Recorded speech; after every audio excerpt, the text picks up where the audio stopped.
Ya alamak. Oh. Okey.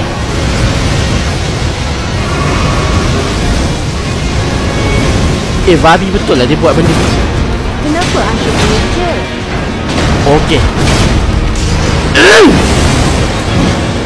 Kena kan? Okey, kena. Tapi tak banyak damage. Oh, tak ada. Aku baru perasan rupanya movement tu. Babi!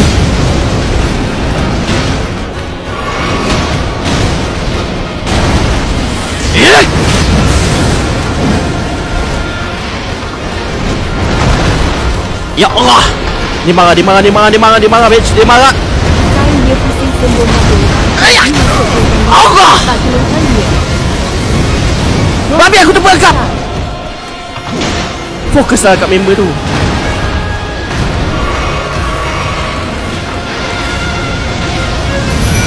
Ya Allah, kau nak bagi aku semua pun tak bagi ke sial?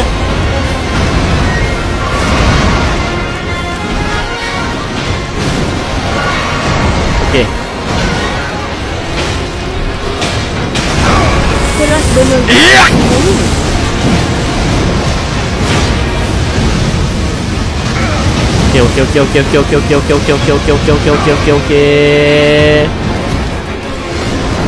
Babi dia tagih aku.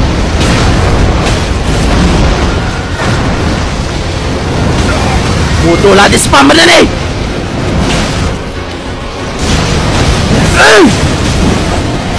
Jom aku nak tengok kau dapat setengahkan nyawa dance lion tu.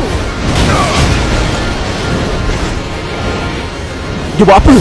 Otak ni buat apa benda? Asal ada kilat. Babi kenapa ada kilat? Boleh. Bom habuk tu. Press 2. Face tu?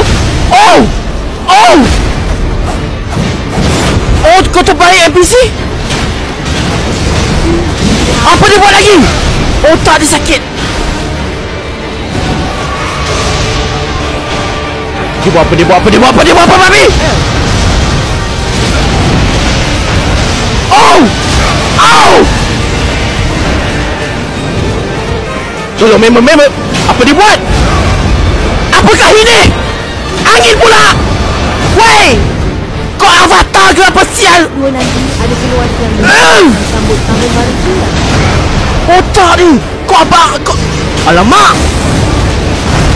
Boy.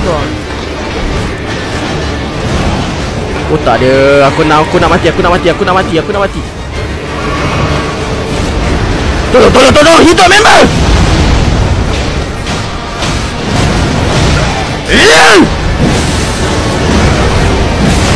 Okey, tolong, member.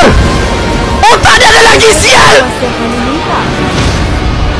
Ini dia kemenangan.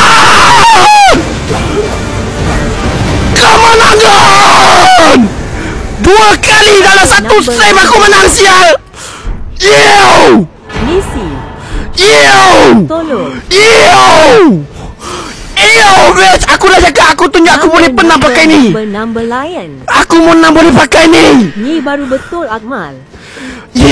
Boy kuasa alam. Oh my god, harus kau spam terus GG siap. Wow, terima kasih Gunarus. Wow. Kalahlah pula. Anggap sekuna aku kalah lah. Bagus. Sakit perut aku. Jika buyer pula. Bell. Cari buyer.